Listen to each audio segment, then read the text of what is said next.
struggle down at Kingston. Papa in my work, he mash up and car down at Kingston. When gunshot a beat man dead in the street down at Kingston. Girls are skylarking a body ride the shop down at Kingston. Hey, Kingston city, oh man, it's hard to live. And it takes your everything, it has nothing to give. We working from 9 to 5 in order to stay alive. You have to hustle. So many people died living the Kingston life. Mama, she a work, she a hustle, she a struggle down at Kingston. Papa in my work, he mash up and car down at Kingston. When gunshot a beat man dead in the streets down at Kingston. Girls are skylarking a body ride the shots down at Kingston. Them pop off a piece of a cassava piece and 5 man get gunned down. The witness see but can't make a speech or the mouse or get gunned down. The feds them running. I chose that song because outside of the fact that the rhythm is nice, you know, it kind of tells you what Kingston is for me. Kingston has a kind of pulse with everything. It gritty, it dirty sometimes, but it have a vibe. It have a vibe, yeah. And it's a vibe that you get nowhere else but here. And I think it's because of that vibe that we get this special sound that we call reggae. We get this special sound that we now call dancehall, because of what Kingston is. And Dania, I'm going to go to you just because you're beside me, and that's a polite thing to do. On what premise was Kingston given this status of creative city of music? Well, you know, you said it in the introduction where you mentioned that one of the reasons why the UNESCO Creative Cities exist is because there needed to be a cooperation among cities that has put creativity at the forefront of their sustainable urban development. And in saying that, we can think about our own city, Kingston. We think about the fact that we're so dynamic, as you were saying. We are nestled in basically a valley. We're surrounded by the Blue and Jonker Mountains, which is also a UNESCO World Heritage Site.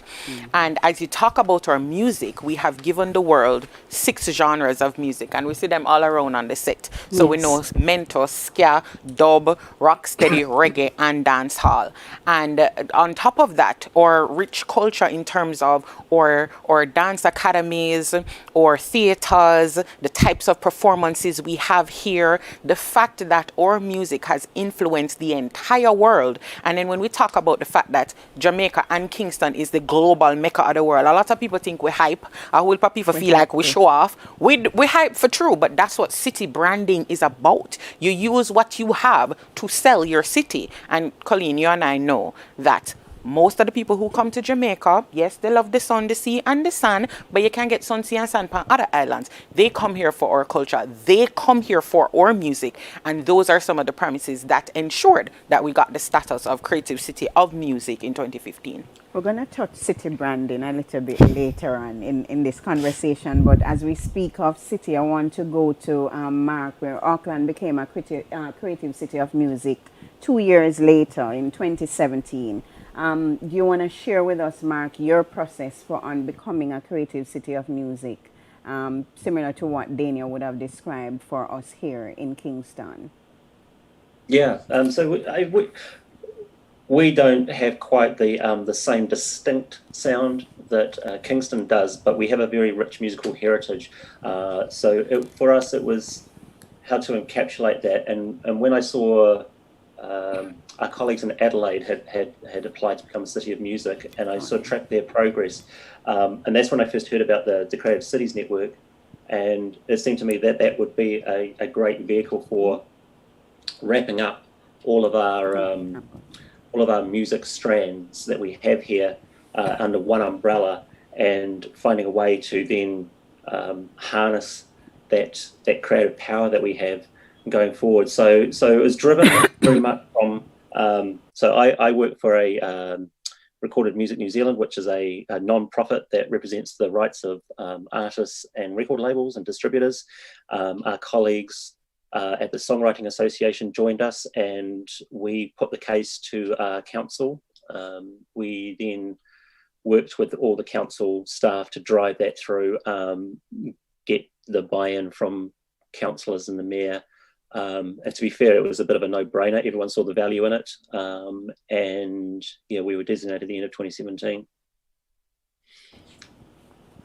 Okay. You know, I'm curious, Mark, like what your music sound like. Tell us a little bit about New Zealand's music.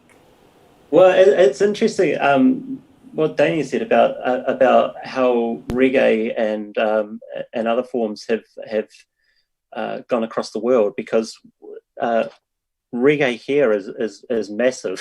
it's and I think I don't know if I'm speaking out of class here, but I'm pretty sure we gave Bob Marley his first #1 outside of Jamaica. I'm not sure if that's a fact I'm misremembering, but it's something like that. So yeah, we are sort of I guess a sort of sum of influences. Reggae, Anglo-American music. You know, we have very close relationship with Australia, who's like our big brother next door. We're a British colony, so we get all that, you know, that British music was heavily influential in the 60s and 70s. So, yeah, I don't know if there is a distinct New Zealand sound. We have a very strong indigenous Maori music scene as well. So that's, you know, non-English, it's Te Reo Maori, sung in Te Reo Maori. So, yeah, we have wrestled with this problem. When we talk about Auckland, we find that when we drill down, suburbs in Auckland have distinct sounds. So if you go out to the like South Auckland or West Auckland or North Auckland, there is these pockets of genres and sounds that have developed, but as a whole, Auckland doesn't have that sound. So once again, it's like, for us, the challenge is how do we harness that? How do we you know, encapsulate just the broad range of music that's coming out of this city? Thank you, Mark. I will come back to you for you to tell me about some of your strategic plans in harnessing exactly that. David, what you do plans, the strategic and integral use of cultural resources in urban and community development, I know is very important to you. And UNESCO speaks a lot about the art of urban design, the art of winning community support, the art of even transportation planning and mastering the dynamics of community development. All this is involved in the arts for effective cultural planning. I'd love for you to share with us the role of KCC in this creative cities model now as you see it. Hi, good evening, everyone. As Dania rightfully said earlier, cities are, you market your city by what you have. And at the municipality, we see our major role in selling that vision, in packaging as best as possible municipality, which is Kingston and St. Andrew, but predominantly Kingston, packaging that and selling it to not just the locals, the residents, but also to everyone that visits, everywhere that we go, in the hosting of our events, how we go about the the regulation and changing of regulation as it relates to our entertainment, doing things that benefit the sector as a whole. That's on the legislative side, but it's both marketing it, but ensuring that the environment and that the legislative environment as well as the facilities are at such a standard that the brand that people are marketed holds them and grips them when they come here to visit. Thank you. Dania, I want to throw back to you because I know one of the points, the best practices that UNESCO refers to is developing hubs of creativity and innovation and broadening opportunities for creators and professionals in the cultural sector. Mm-hmm. How do you think from your ministry in terms of your portfolio in the entertainment division, what have you done to achieve that particular objective? Well, one of the things that we were focused on is not recreating much of what we have, but from the ministry's point of view, facilitating it to advance. Because at the very heart of the Creative Cities model is using your music to ensure that you have economic advancement. So a lot of our music came out of inner city communities, especially we talked about the 6 genres. They were all created in Kingston. It came out of some hurt, it came out of pain, but it also inspired hope. And in some of those communities, we have centers, schools, training facilities. We can even speak about Edna Manley College, where that it is, and you continue to boast, the first of its kind, only of its kind in the English-speaking Caribbean. But what we've done is that we have done a number of programs with the Edna Manley College. We have done a number of programs with the Institute of Jamaica, because one of the things that we wanted to focus on back in 2015, when we got that status, is to ensure that our music museum, which is Jamaica Music Museum, which is a part of the Institute of Jamaica, that we provide a larger home for it, that we provide marketing and media for it, so that people are able to know more about our culture. Another thing is that we ensure one very important part of the network and the model is that we create opportunities for the creators of music or those who perform music. So we have a lot of exchanges going on within the 246 cities. For us in Kingston, we have had exchanges with Katowice in Portland. We have had exchanges with Hamamatsu in Japan, and also in Mannheim in Germany. And some of that has come through artists from the Edna Manley College. Others have come through specific requests from those cities. And we've also had one with Bogota in Colombia, and I think you were a part of that one, so you can give your experience if you want to. But one of the things that we focus on is ensuring that we have these opportunities that are granted to persons within the industry. We try to, as best as possible, with the funding that we have, to facilitate the organizations who are already propelling music as economic advancement. So we're not into recreating, but ensuring that we facilitate and uphold what we already have.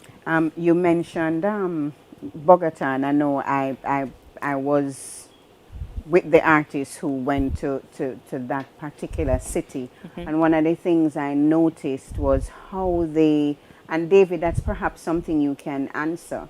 In the daytime, when we had some time, we walked down the streets, and it was a complete music street.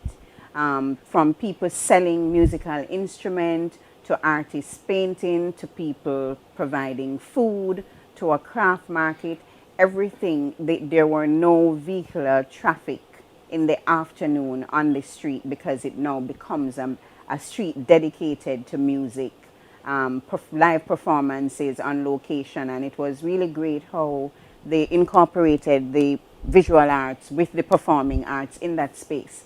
Is there any such thing that you intend to do as a municipality to allow for this creative expression and for the economy to grow from it, the music economy specifically?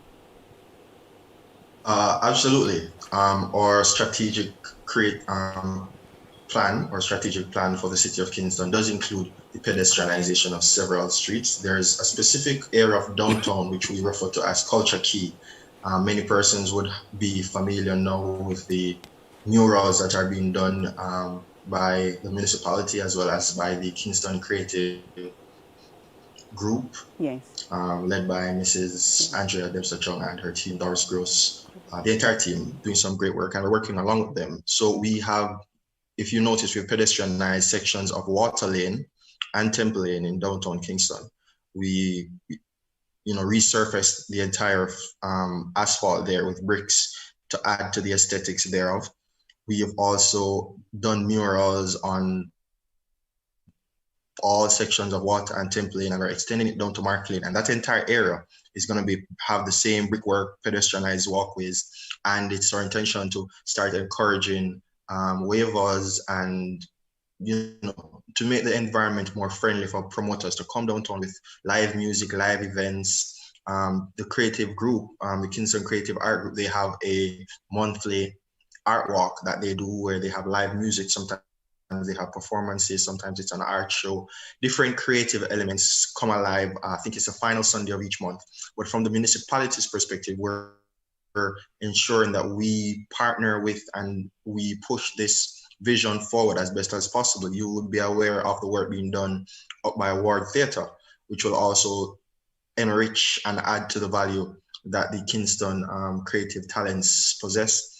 We also have several other projects extending along the boardwalk on the waterfront, because when you think of a city and you hear a waterfront, you're expecting it to be alive and vibrant, and that's what we're trying to bring to the downtown waterfront. We had some projects that we had started just before COVID. There's some that are still going on, including those with the World Bank and JCIF. So there's a lot in store that we're building out slowly.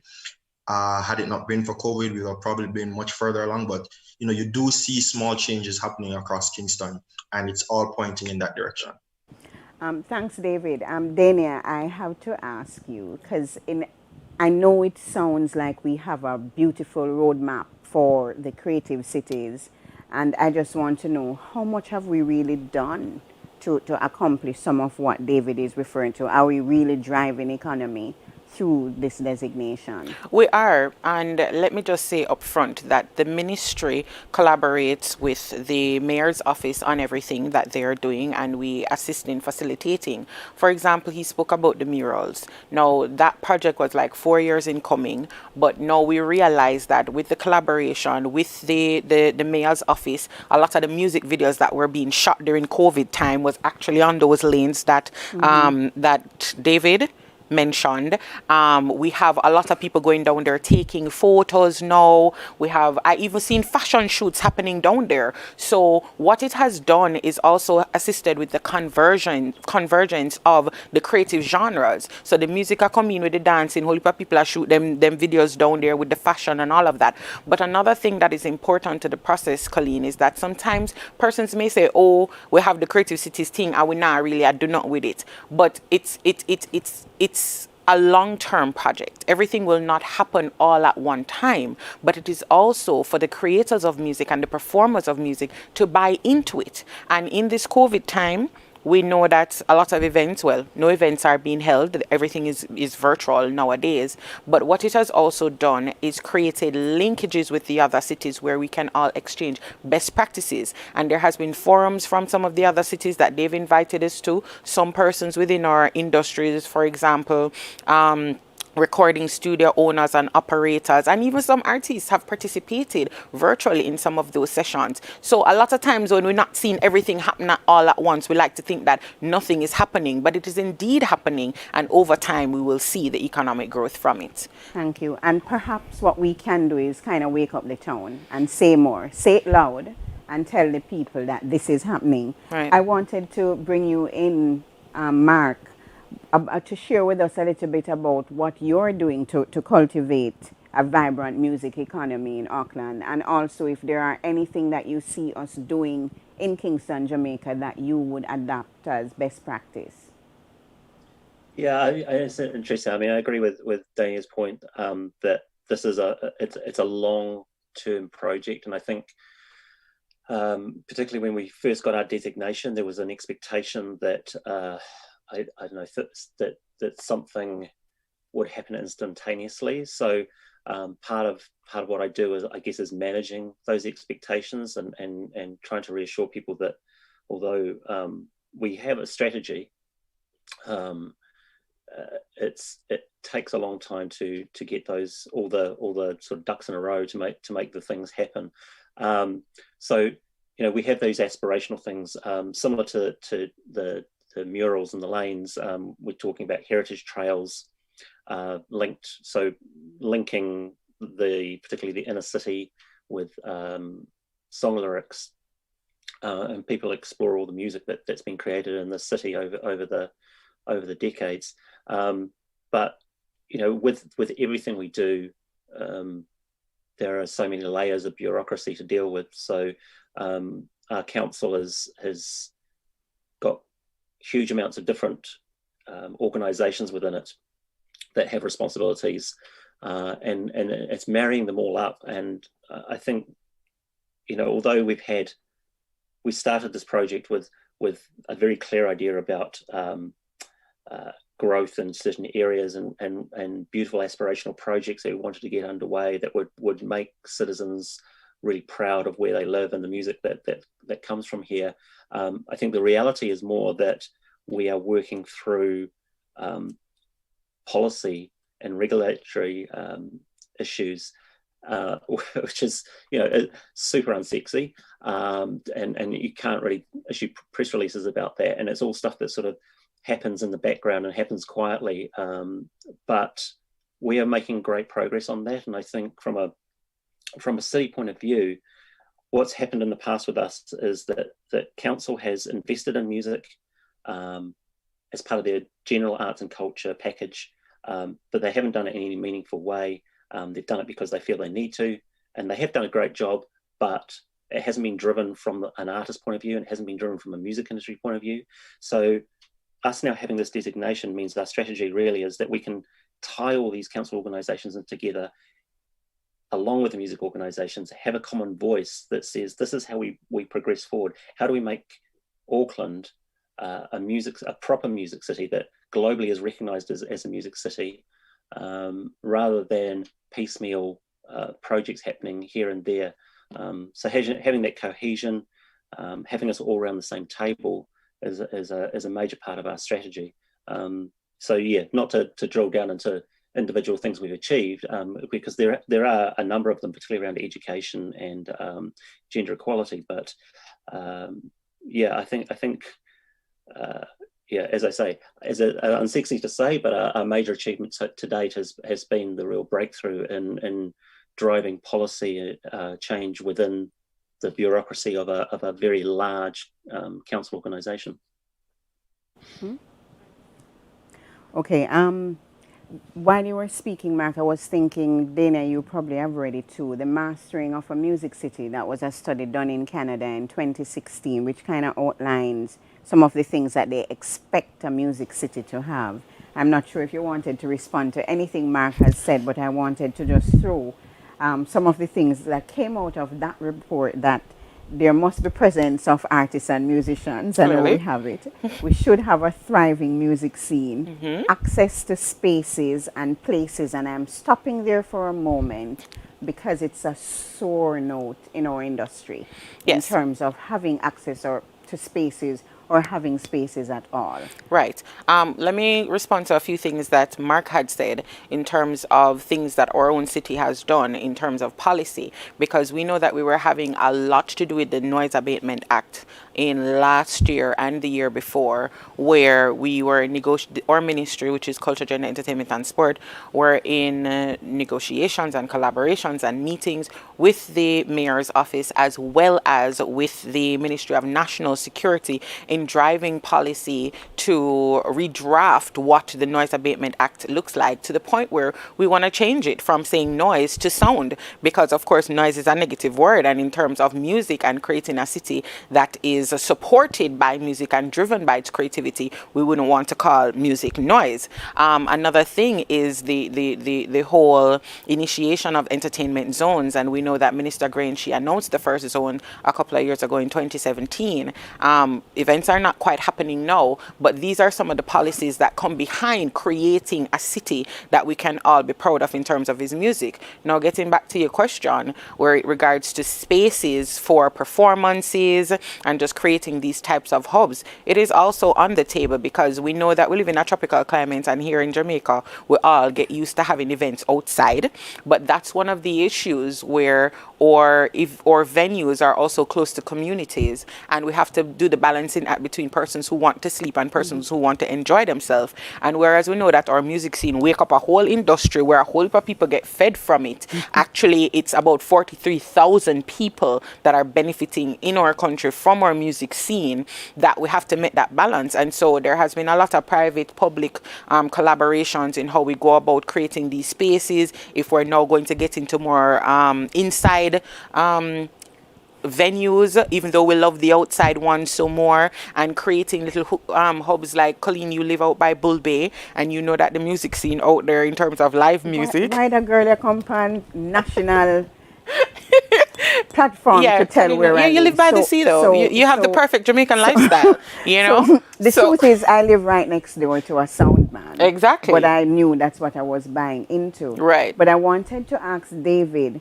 one of the things that the Mastering of a Music City pointed out in the report was that music-friendly and musician-friendly policies, including whether it's business licensing to liquor licensing, transportation planning and parking, as well as the use of land, are important environment factors.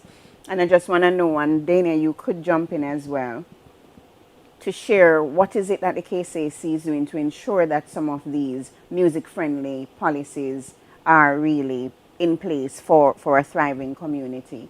And after you respond, David, Dania, you can just jump in. And I'd love, Mark, for you to share with us any of your policies that you may have to share with us from New Zealand as it relates to having music-friendly policies under this Creative Cities umbrella. David? Okay, so Dania had touched on some of it earlier, in that we are working close with the Ministry of Culture, Gender, Entertainment and Sports in having the Noise Abatement Act updated. But separate and apart from just calling it noise or the noise versus music or versus sound debate, we have several other factors that the entertainment sector has reached out to the KCAC about getting changes made or getting legislation passed for several things, including the hours that they're permitted to have events. A lot of these, the Noise Abatement Act, for example, prohibits events from going past 2 a.m. on the weekends, and in the weekdays 12. And that's something that they want to see change because of the way that our music has evolved, and it's just our culture that, most of these events, they tend to go from 2 a.m. to 4 to 6. So it's not necessarily just, it's a one-sided thing. We're also working closely with the creatives in, as well as JamPro, in getting for the, the shooting of music videos, stuff like that, getting waivers. A lot of times persons don't know and they think they go around it, but there are fees associated with doing shoots and stuff like that. And the Office of the Mayor has been working closely with JamPro and with the Minister of Culture, Gender, Entertainment and Sport to ensure that the fees associated with a lot of these different laws and agencies, that we can get them as best as possible looked at, revised if necessary, to ease some of the burden putting on the events that we see. A lot of these events have 4 or 5 permits before they can be staged, and we just want to ensure that we protect the investment that the promoters are making. We've also been working with a lot of different stakeholders in ensuring that their venues are up to code, and that's something that we do ensure that the clubs and the indoor venues particularly are of a certain standard, that the safety of the persons who go there is not compromised. We work closely with Hope Gardens, for example, another big entertainment venue in our city, in ensuring that we can broker some sort of understanding or agreement between the residents of the Hope Pastors community and the operators of the property, so that we don't have the creative industries disturbing persons' peace, but at the same time we can facilitate these events being held, which employs so many persons and contribute so significantly to our economy. Policy-wise, we are looking at broader policy for the near future. We're looking at the pedestrianization of streets. We're looking at facilitating, grants each year for, the cultural aspects and the creative aspects of the city economy. We've invested heavily in ward theatre, and once that is completed, the drama and theatre industry will just come alive in Kingston, and it's something that we're really looking forward to. But it's also a space that will give so much employment opportunities to creatives across Kingston. In different areas, they'll be learning about theatre on a whole different level. And that's something that we wanted to plug back into Kingston, because Kingston was so rich in theatre and it was so much intertwined into the culture of the city. And we allowed it to fade, but the days of Oliver and Miss Lou and drama and plays are coming back to Kingston, and we're going to be pushing heavily on that to ensure that policies are there to protect it moving forward, but so that it never returns to the state that it's in now, but also so that the creatives who are in the city with the talents in screenplay writing, videography, whatever it is that the theatre will need, they will get an opportunity to take their talents to the next level. Boy, David, I have to say before you come in, Dania, that theatre and drama never left Kingston, really. We have been, I do think what we miss, I saw Hamlet at Little Theatre years ago when I was in high school. So those things we miss, we wanted to come back, but I don't think it went anywhere. Dania, about so I think it changed venues. We changed venues. Yes. But yeah. Share with us a little bit about how you're collaborating in terms of music-friendly policies. Well, for one, research has become the forefront of the entertainment division at the Ministry of Culture. And it has been important, and it's something that the minister pushes because we realize that a lot of persons always comment on how informal the entertainment industry is.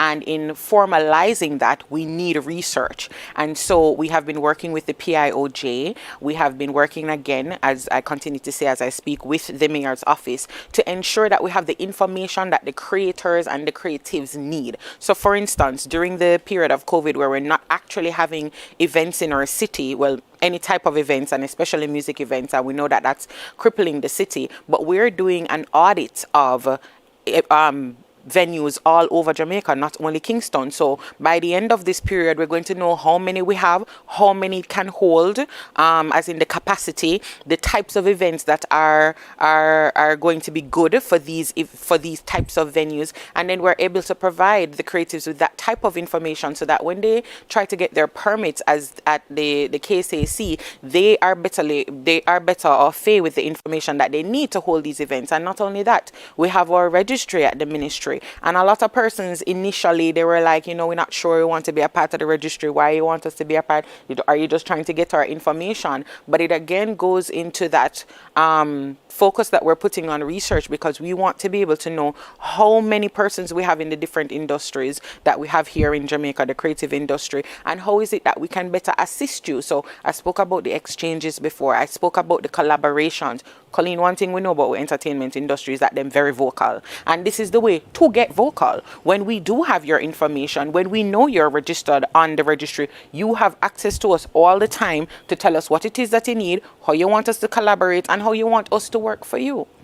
Well, I'm smiling because one of the challenges we had when, with the COVID-19 pandemic, when we needed information from industry, one of the things a lot of individuals in the industry were not registered anywhere. When you sign up with JaRIA, by the way, you can by going to jariaentertainment.com or any of our social media platforms at IG or Facebook and even Twitter.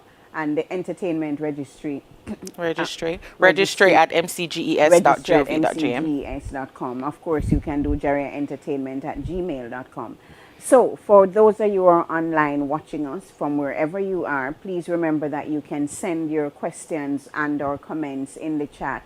I know we have Reggae Month TV all over the place. We're on PBCJ, there's JCDC, there is Minister Grange's Facebook page, there is the JaRIA Facebook page, there is Reggaeville Facebook, and there is Reggaeville YouTube that you can send your questions, and we're monitoring questions or any kind of concerns, any suggestions you may have for us here on this conversation about Kingston, Creative City of Music.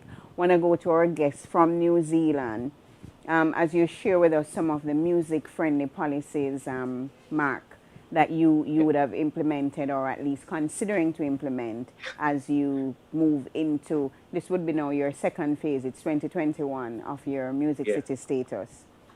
Yeah, I would have liked to have said here's some examples we've already done, but unfortunately COVID sort of curtailed our ability to roll out things that would have been rolled out last year. But I will say there's a few things. So in terms of music friendliness, one of the things we're trying to pilot we'll be doing this year is music loading zones outside or near music venues. So most musicians have told me that if that's the only thing we ever get achieved under this City of Music project, that would be an amazing thing, because everyone's been ticketed or towed while loading gear into venues.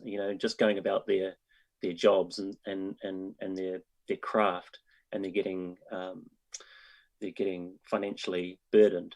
So having musician loading zones will be a major win, particularly in our entertainment districts.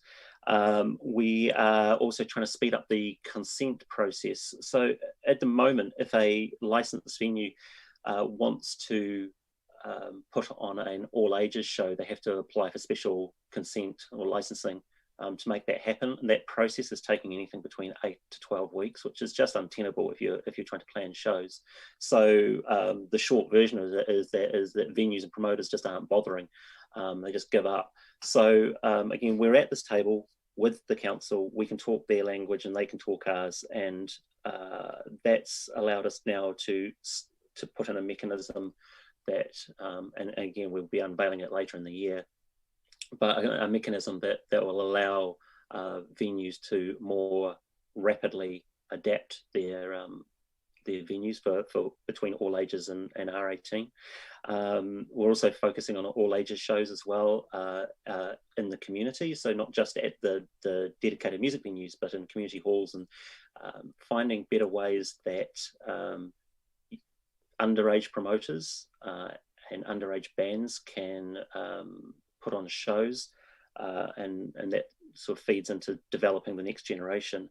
And part of that is the council has been undertaking an audit of all their venues and finding out exactly when and where they're being used, because we're quite often finding that particularly community halls may be being booked for, I don't know, a card playing club one day a week, or a couple of hours a week, and outside of that it's not being used. So we are trying to identify those venues that are better suited and making them more available for shows, and also providing grants and capability for those shows. So we have an entertainment unit called Auckland Live.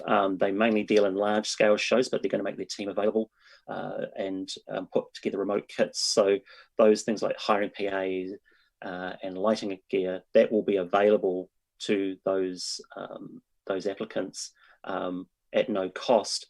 And then there'll also be a financial grant available to them for other costs like security and things like that. And also, yeah, just to go back to Dania's point as well, that data is really the three key things. Data drives everything. So we are now we have been evaluating the sector, trying to find out exactly how much it contributes economically, and identify where we can grow that, and also mapping all the music in the city. So that's where all the rehearsal studios are, where the recording studios are, where all the venues are, where all the community halls and theatres are that we can use for music use, and providing a comprehensive overlay across the entire city that's accessible by all musicians, so that they can easily find where they can play and how they can access funding for that quite rapidly. So, yeah. Thank you, Mark. We brag about Kingston a lot. And it's a hit factor to say that you're from Kingston, even for those of us who are from beyond Moko. We say that I'm from Kingston. Now I say I'm from Kingston. Mm-hmm. So place branding has grown in the marketing world, Dania. Yes. With branding techniques applied to the development of cities and countries. I'm remembering class. Yes. The marketing of a place is usually inherently anchored in its people, its history and culture, and is usually a clear strategy for projecting images and managing perceptions. Right. We can't deny, we get it anyway, but we can't deny some of the perceptions that people have of Kingston. One of them being crime-ridden, very violent, very aggressive space. Mm-hmm. So I don't think we can deny that or run away from it. But how do we manage perceptions of this music city to get people to come so that we impact our tourism product? Well, I love city branding a lot, and in branding a city, you really need to incorporate all the elements of the city. So you mentioned before that it was gritty, sometimes it not smell good, we have crime, but a lot of the studies also show that it is out of these types of situations seeking hope that the music emerged. And even studies from our Jamaica Constabulary Force has showed that in order to get into some of those inner city spaces and make an impact, music is what they have used for the people to relate to them, for them to have peace in the community. Because how much time things are happening in a community, gunshot a bus and all of these things, and what them use? Music and artists, creativity to ensure that these things are quelled in these places. So we can't escape the fact that our city does have some of those things. But then our city also has a cool factor. When you go anywhere in the world and you say, I'm from Kingston, the first thing them actually mention is either Bob Marley, some other reggae song, some people try to dance. And so we didn't need a lot to brand our city. We don't have a lot of work to do internationally because we're already known for it. And this is one of the things that we have to big up JTB and we have to big up the Ministry of Tourism. As a matter of fact, when we got the designation in 2015, the entertainment portfolio was with the Ministry of Tourism, and it was an easy twin because, as we said before, a lot of people come here, yes, for the sun, sun and sea, but they come here for the culture, them come here for the music. Backpackers stay here for 2 weeks in a row, especially in February, because this is one of our big festivals. Reggae Month is a big festival, you know. It's 1 month of doing things. And the research from Customs and Immigration have shown that in February we have a lot of visitors coming all over the world so that they can, one, go to the Dennis Brown and Bob Marley concerts, they can go to the Reggae Wednesdays, they can experience an entire month of music of which they love. And so we find that it doesn't take a lot for our city to take advantage of what we already have naturally. And I have to big up, you hear, she big up JTB and the ministry, big up on herself, my artist friend them and musicians, where, you know, when you talk to the third world people, they tell you, say, I never really get nothing from nobody. I did carry one suit of clothes and I go to England and I go make a name. So the well, of truth course, is, without them, we wouldn't have the music. Without them, we wouldn't have the music. So big up on herself. Yes. Big up on herself for continuing to produce. While you were speaking, I was thinking a lot about the Reggae Month in particular, and it's important that we're right now at this juncture. It might be different this year. Some of the people who I'm accustomed to seeing, like Ellen from Rhythm, big up yourself, I'm accustomed to seeing her perhaps from about 2010, right, coming here consistently. And in the early days of the Reggae Month, I remember we had exchanges without a music city. We would have, I remember going to Reggae Sunscare, because Reggae Sunscare people came here. Right. They brought bands, they played on our stage. So that exchange was going on informally before 2015. Right. Even so, when we had our subcommittee meeting here with members from the Creative Cities Network, it was in February because we wanted to show off our big festival called Reggae Month. And if I'm to be very honest, whenever the exchanges are happening with our Creative Cities sister cities, they won't come because they want to experience Mark, Kingston. We're coming to New Zealand. You can eventually come here, you know, but we're coming to New Zealand. Just saying. I absolutely loved going to Colombia and Minister, you're listening to me? When COVID stopped, I want to go to some other places. So, Mark, I want to come to you in 2022. I'm coming to New Zealand. I think I told Dania that I'm not sure how, this is probably not a popular fact, but by a crazy coincidence, our national, not our Independence Day, but our national day that we celebrate is the same day as Bob's birthday. So it tends to be a double celebration here. Yeah. So tell me, Mark, I'm curious, do you have any plans to collaborate with Jamaica? Is there anything that you would love to do with us here? Absolutely. Dania and I have talked about this in the past, and we really need COVID to just go away. Get up and go about into business. I mean, as Dania mentioned with collaborations with other cities, we haven't yet done a proper collaboration with Kingston, and I would love to. And just by the sheer fact of the huge amount of reggae artists we have in New Zealand and in Auckland, it would make sense for us to do songwriting collaborations and performance collaborations as much as we can. So we have a huge number of sort of festivals and performances happen in our summer. Remember David? As you. And it's just a matter of getting those artists together and making magic happen. We look forward. I look forward to hearing a little bit more about that project. Yes. There's a wonderful college here. It's an arts college. It's called the Edna Manley College of the Visual and Performing Arts. There's a music school there, so you may consider that in the mix. Can I just say that I just earned myself some Yeah. plugs? Yes. You just did. I just did. Yes, you but just David, did. I wanted to go back to KCC and the idea of city branding. And when we speak about the murals downtown and what it has done to lift the space. By the way, another thing for a minute, the murals just start happening downtown. You remember Paint Jamaica? Of course. A long time it happened. Let's just say that. Yes. Now it's just whole Murals streets. are gone, It's whole long streets time. now. Kingston Creatives, big up yourself. You've made that really nice and formal, but sometimes we must remember. We give thanks for those who started this trend. We do. So that we could see the light, you know. So I wanted to talk to you, David, a little bit about KCC and your plans. Because some people have said the buildings, them kind of derelict, and in a minute, them are going to pop down anyway. So you paint up some old building for what? When people come to the airport, what are you doing to beautify the space, to make the space look like we're branding it as a music city?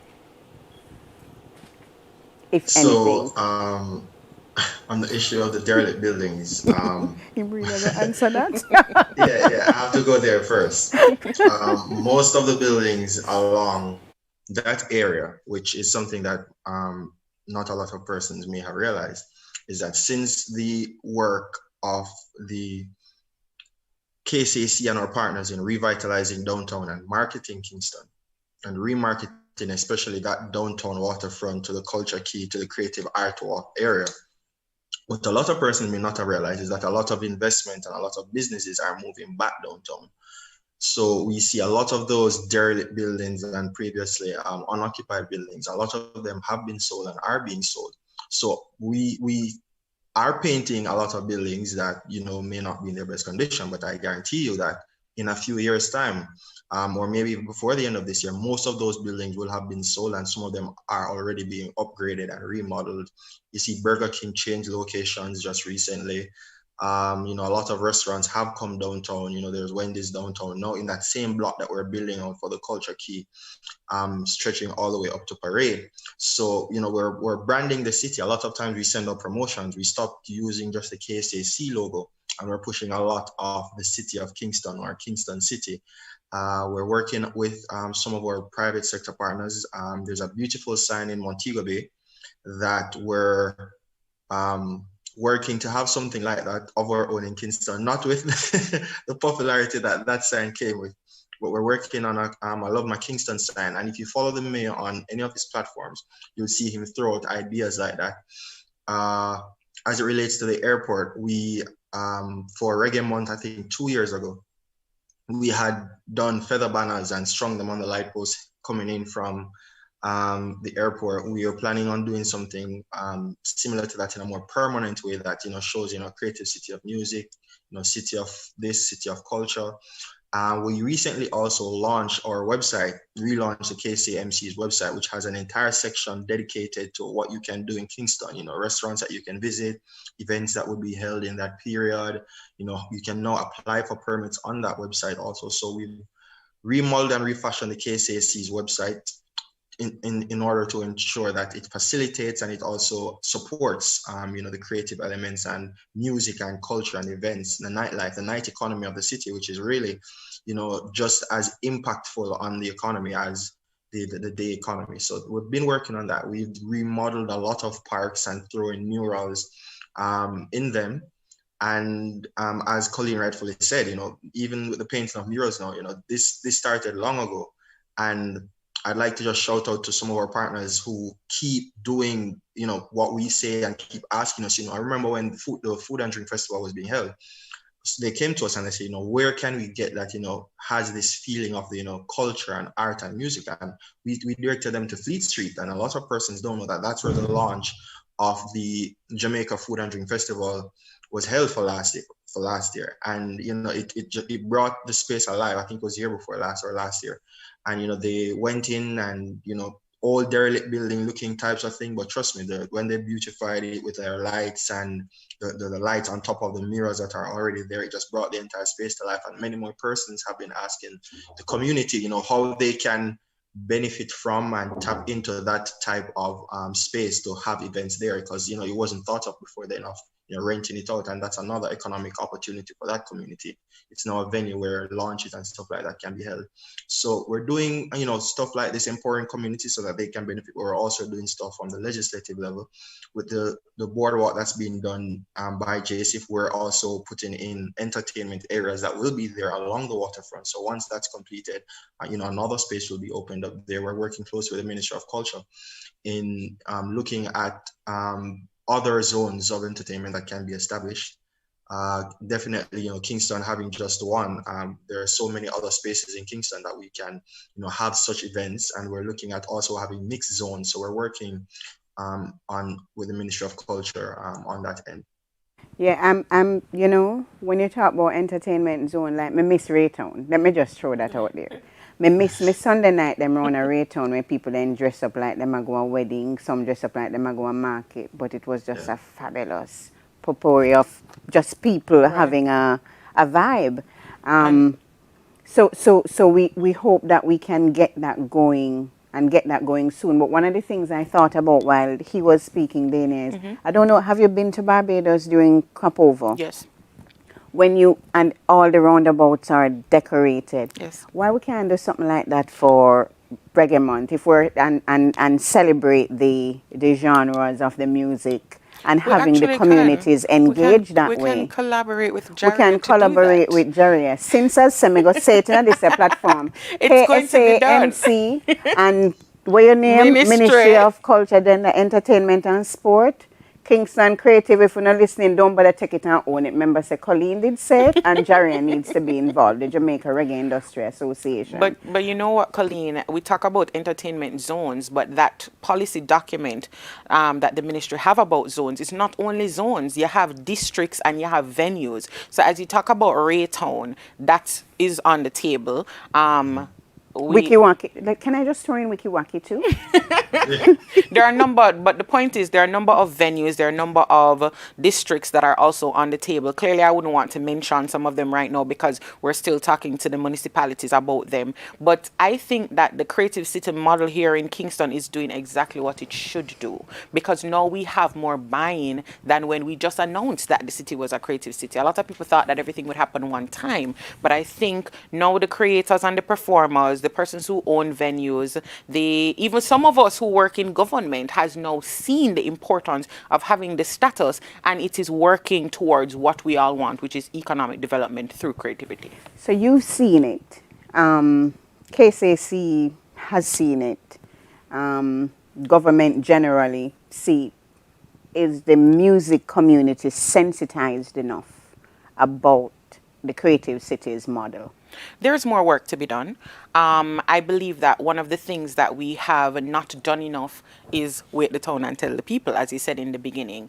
And I think that it was also because we were building out strategically what we would be doing over the course of the program. Now, I can say definitively from the ministry point of view that that is what we're working on now, ensuring that some of these discussions that we're having now is not at the high level where you think strategy and government, but is more with the actual music industry community, which is what you and I are doing now, which is getting JaRIA more involved, which is getting our entertainment advisory board more integrated in what the industry wants from the status, and really just revamping how we do things. So going forward, this is something that we spoke with the KCC about, is ramping up and collaborating with our private sector partners as well to get the communication and the marketing of our city more out there, without, of course, not leaving out the Ministry of Tourism and JTB.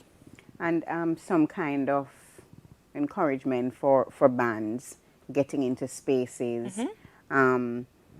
Just the basic, sometimes you hear the musician saying, I'd put on a show, but we need little backline support. If a musician or if a set of musicians want to do a show like that, the ministry offers some kind of support, and what's that process for people who are doing events? Okay, so we have heavily invested in sponsorship for events and for initiatives relating to music. Not only music at the ministry, but because we're having a music conversation right now. Right now, as you know, there are no events happening. But if you remember when I spoke about the audit that we're doing of venues, one of the things we're taking into consideration is exactly what you just said. So if an event is going to be held here, if it is live music, which is what we want to happen, what are some of the things that you would need to facilitate this? Because we know that our musicians and our creators of music, they can't do everything in terms of putting on an event. And so that is some of the support that we're doing research on to ensure that we have the funding and the support of, again, or public and private partners to be able to deliver. So you're right on the money when you talk about those types of things. It's already on the board. I'm right on the money. She's right on the money. Let's stay on the money. No, you know, it's funny because I'm thinking of the Mastering of a City. I thought that was a really strong report, by the way. And what I loved about it was they strung the report together by using very music, not just music, but almost like a musician and engineers kind of language. So we're at laying the tracks. Right. The first thing you are doing at the studio, yeah, lay the tracks, we still a lay the tracks. Yes, we're still laying tracks. So we not reach mixing and mastering. We not reach this yet. Not for some of the programs at all. Not for some of the programs. I wanted to bring Mark. Mark is fully awake. I keep thinking that you're like, what, 18 hours? Yes, But so Mark, he's already into Friday. How is Friday, Mark? Yeah, I come to you from the future. Mark, you know, as we talk a lot, we're speaking more about Kingston. But we specifically invited you because of the notion of collaborating and best practice. And I know you haven't said much, but how much do you know, for instance, when you go to, and I'm asking you to publicly critique us now, when you go to our website that speaks about Kingston, Creative City of Music, do you think there is enough there? Is there anything that you would want to teach us to do better? Are you able to readily identify studios you could possibly work with, institutions that you want to work with? Is there anything missing that you'd want to see? Oh, no, but I think it's. I mean, I'm just going to echo really what Dania is saying. It's always a work in progress with these things, and we're in a similar position where it's. You know, we think we know what needs to happen, but then you have to keep refining the process all the time. So, yeah, sorry, I'm not really answering your question here very well, but it's okay. It just strikes me that we're all in pretty much the same position of kind of feeling our way through this process a little bit blind sometimes, working out what it is we need, and we finally get to these stages. So I think, yeah, to use the analogy, we're still laying down tracks at the moment, and we're trying a few alternative versions of those tracks. That's where we're at. So we're not even at mixing stage at the moment, but it's encouraging to see, you know, the growth and the point we've got to with all of that. Yeah, sorry. That's fine. I got a little off the topic there, so to be honest. So I wanted to speak, Dania, and Mark could answer as well if you've done the first report that we did, referring to where we said that Jamaica committed to the creativity of its people, specifically in music, as a driver for sustainable urban development. And I know that David will get excited. In particular, the city is focused on using music and the arts to redevelop and revitalize Kingston's inner city communities. We know we call it downtown.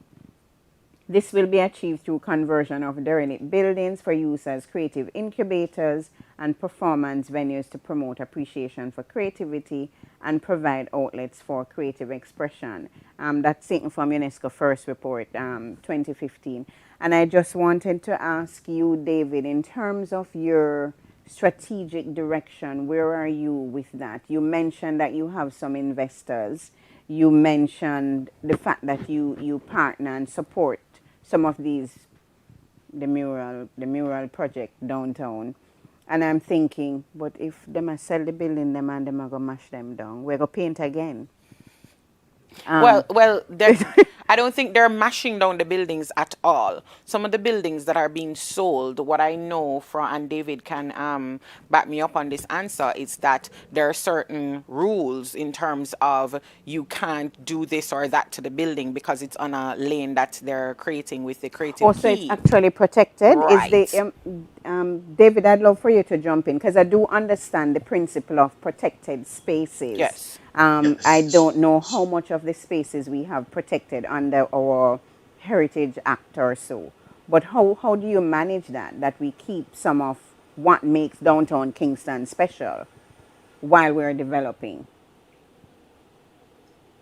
Yeah, so the use of the Heritage Act in protecting the space, that's one route that we have been taking. We're also working with the Kingston Creative Group and Mrs. Demsa Chung. We're working with her on protecting not just the lane, the murals, but the entire art district, which extends down to now the Institute of Jamaica, the National Library, National Archive, and goes up to Ward Theatre and the parade side.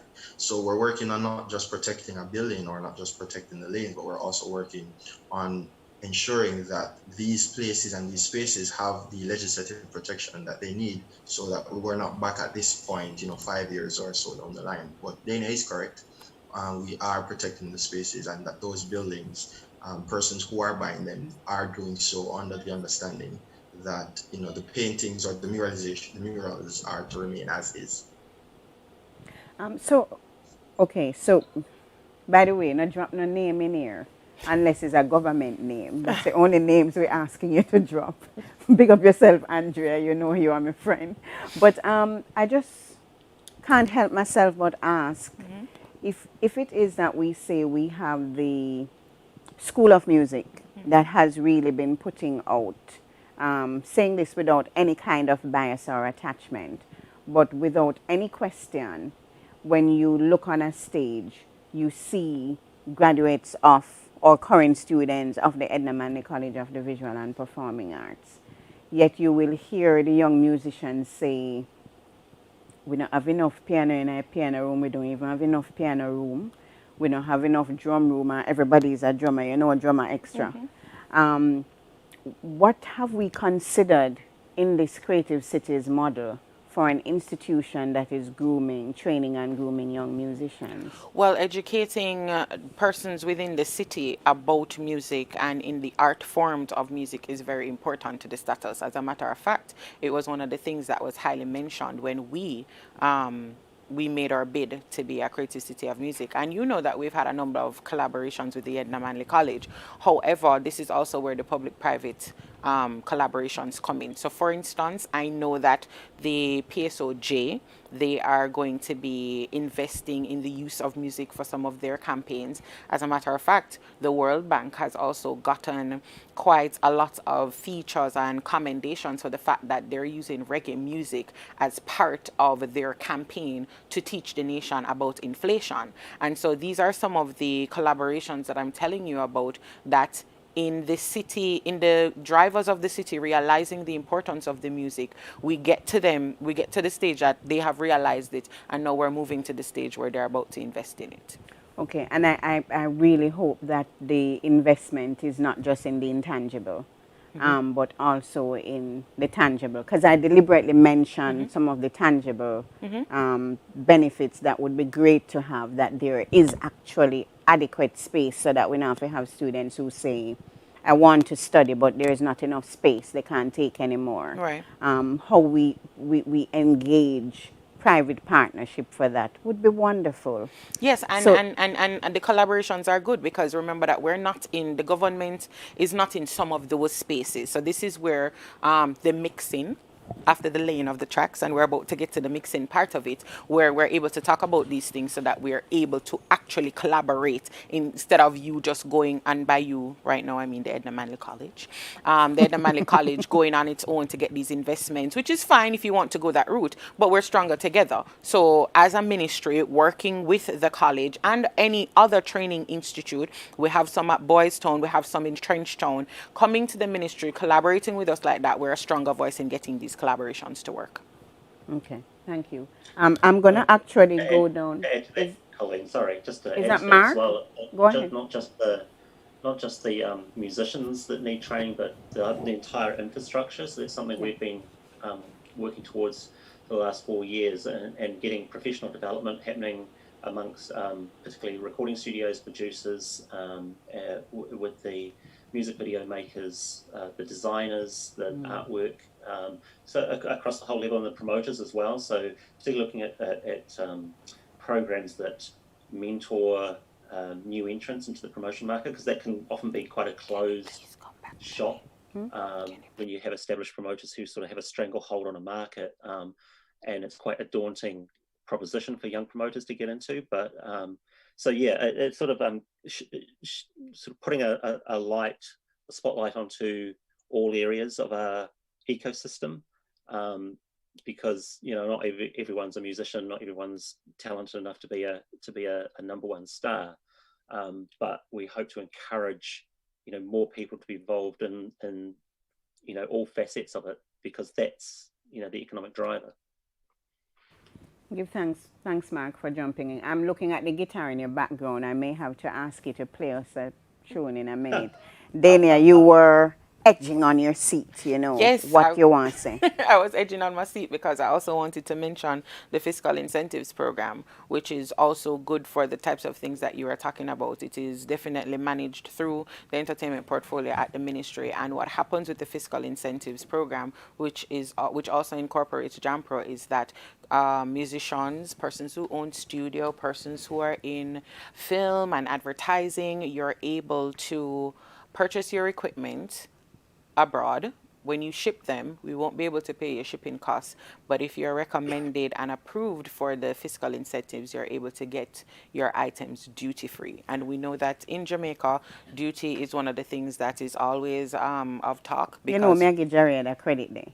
Because I know say it go on now, but big up on yourself, Charles Campbell and Ibo Cooper and all those gentlemen, Steve Golden, who were pushing for this in 2009 to 2011, and you probably feel that they didn't get anywhere. They were listening. Thank you, Dania, for because sharing. the fiscal incentives that came about in 2013. So it's out of those discussions with the persons that you have mentioned, which is proof that when you do advocate to the ministry and to your government officials, we do listen and we put things in place to ensure that it happens.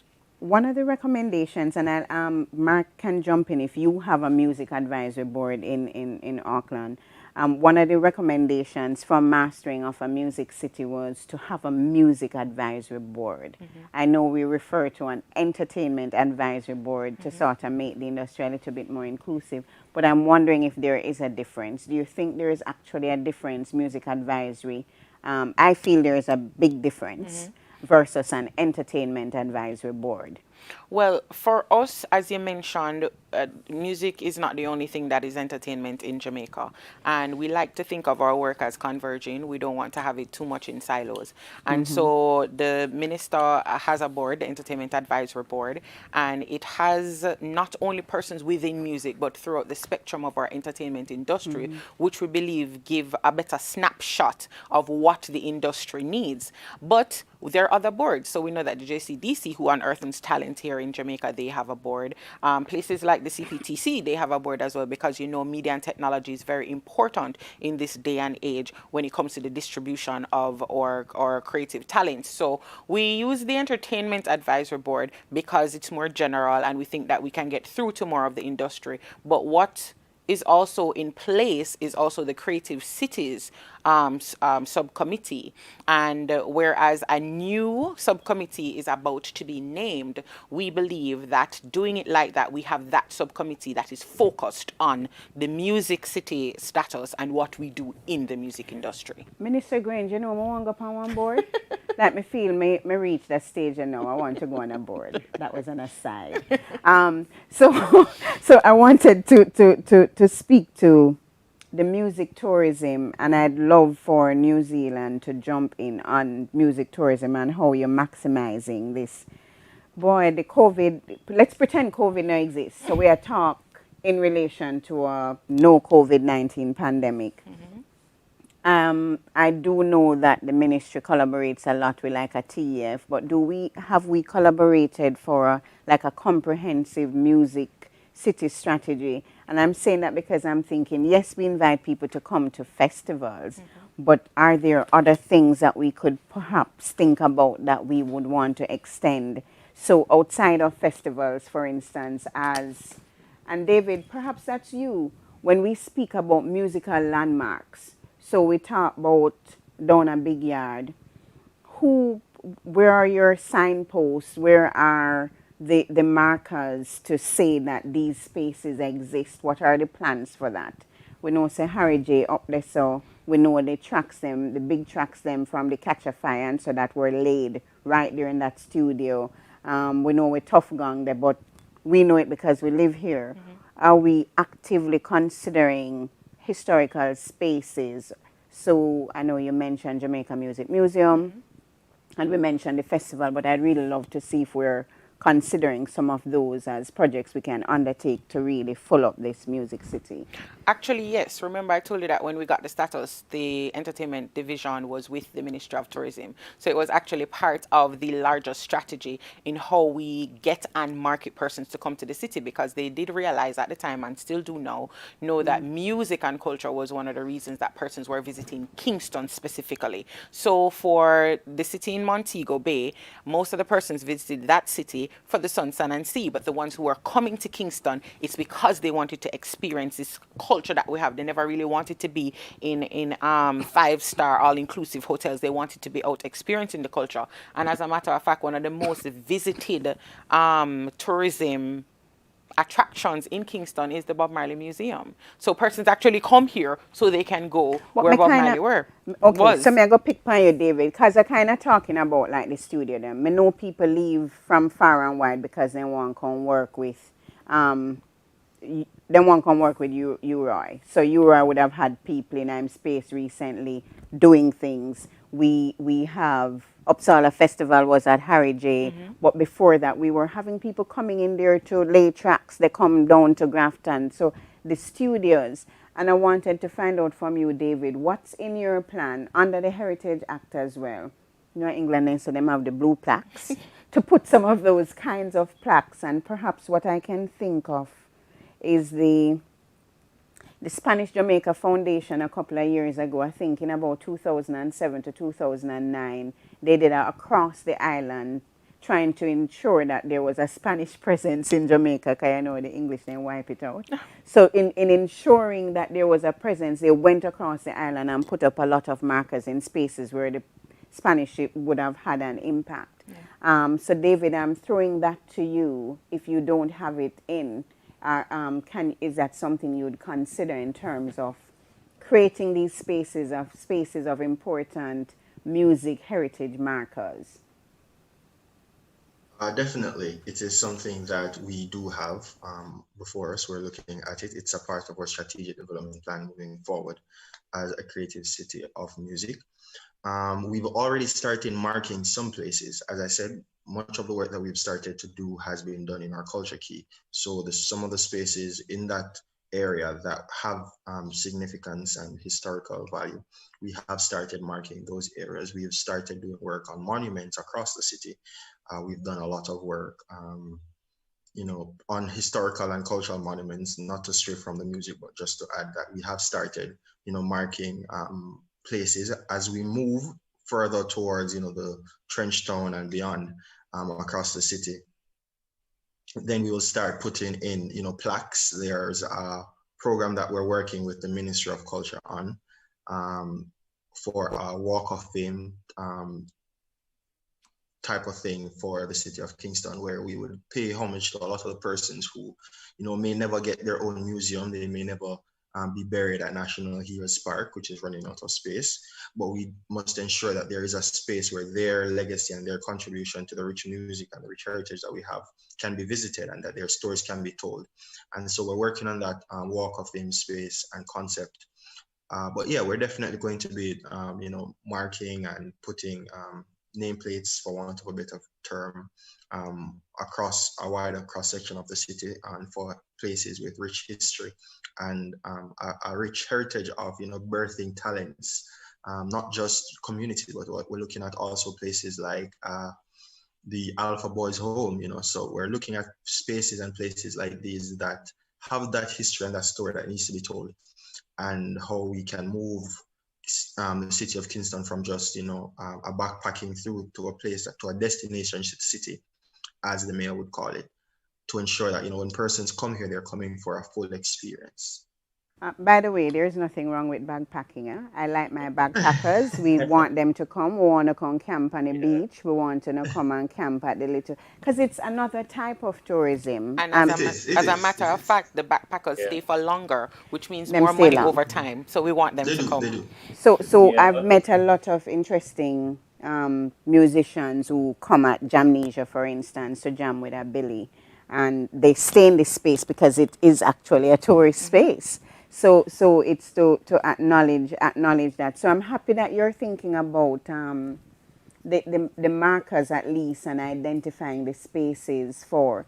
But then I wanted to go, Mark, sometime I feel like I leave you, I just like your company, and me expect say you go. So for Mark's sake, can we get Jimmy Cliff's Reggae Nights? Why I'm asking for Reggae Nights? Because a lot of people don't realize that Reggae Wednesdays was not always Reggae Wednesdays, It was Reggae Nights.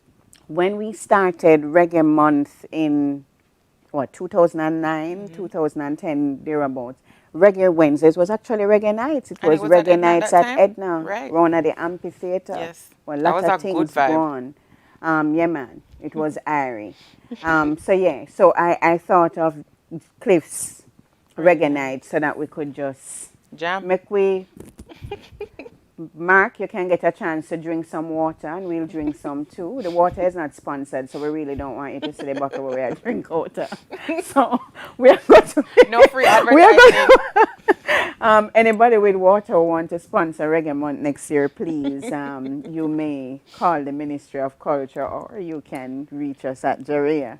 So let's enjoy this track, Reggae Nights by Jimmy Cliff. Bye.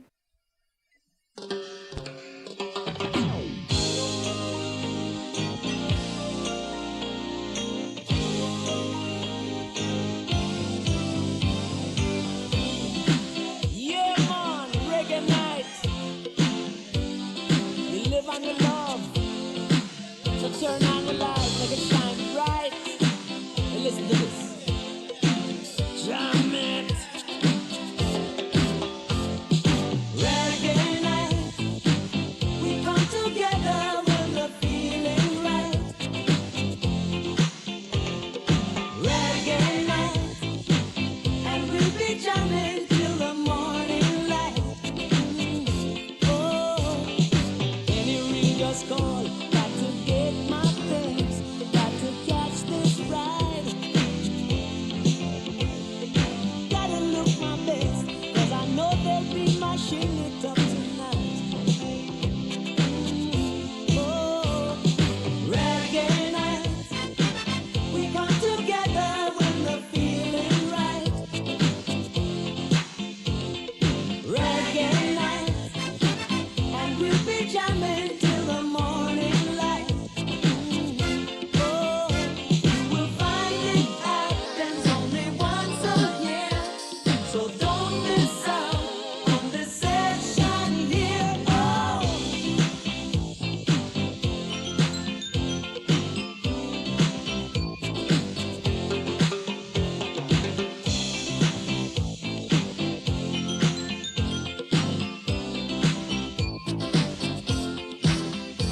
Oh, I can't even begin to tell you all how I miss outside, how I miss going to a show, closing my eyes and just jamming and getting whatever is coming out of that artist on stage on me, because I'm usually right there.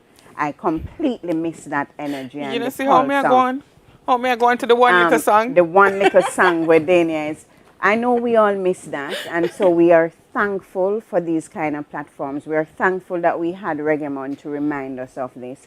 For those, if you are just waking up and you haven't smelled the good Jamaican coffee yet, we are on our third Reggae Open University. We're looking at creative cities and what it does for our music.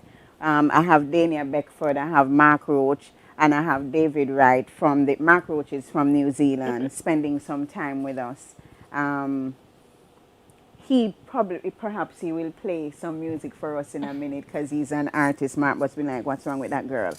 And we have been laying the tracks. We've been talking a lot about, for those of you who are on social, please be mindful that you can send us your comments, you can send us your questions on any of the Reggae TV platforms.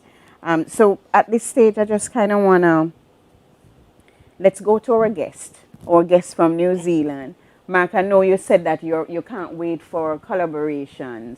How I know how COVID-19 has impacted the world, but what are you doing? How is your music industry faring now, and what are you Well, doing? yeah, I feel slightly embarrassed to tell you this, but we've been largely COVID free for the best part of Don't be embarrassed.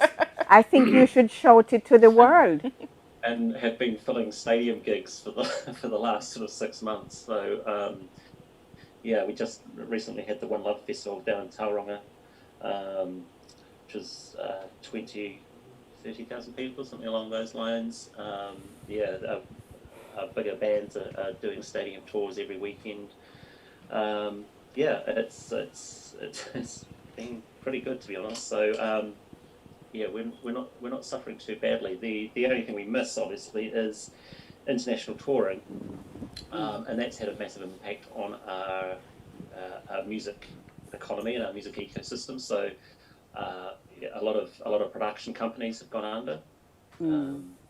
We've tried to, as an industry, we raised around $1 million during the first lockdown pandemic area at the start of 2020. So we raised quite a lot of money there to help music workers out, but long term that hasn't come through. So those production companies rely on those huge international tours coming to town for for the roadies, the riggers, the stage crew, things like that, catering and stuff like that. So yeah, they've really suffered, and obviously we don't get the benefit of local musicians supporting those international acts either. So there is a severe dent in our economy. The positive side of that is that there is more concentration now on local touring and more interest in local artists. That particularly the big network commercial radio stations that don't have an expansive playlist, let's say, are now focusing a lot more on local artists. So there is positives to take from it for sure. But yes, it would be nice if we got back to normal. No, I'm actually quite encouraged that we could collaborate. Right now, we have a lot of COVID-free artists who could come to New Zealand for some collaboration. As a matter of fact, we have been talking to Mark about a collaboration, and as he said, his day of celebration is the same as Bob Marley's birthday. So what we've been talking about is actually a songwriters camp, and we have already gone into some of the details of how we'd want it to be set up. Us going there, well, well, by us, I don't actually mean me. I mean The songwriters. the songwriters and the performers, them coming here, having an exchange like that. And hopefully, if we have that type of collaboration with the Marley family, that maybe some of those songs and performances can happen. Just say the Marley family. We It went could there. happen. It could happen. It could happen. It could happen. See? Sisterins, you know and yourself.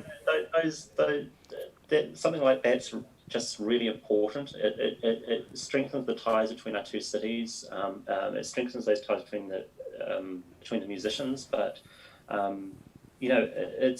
we're all speaking a common language. That's the great thing about music, and it gives us an opportunity to build something new and interesting and exciting that is beyond that the people can relate to, the public can relate to it, and it's vital. I just think it's vitally important, and it's the benefit of this Creative Cities network that we're in. Thanks, Mark. Before I shift from you though, 2021 is the International Year of Creative Economy for Sustainable Development. Yes.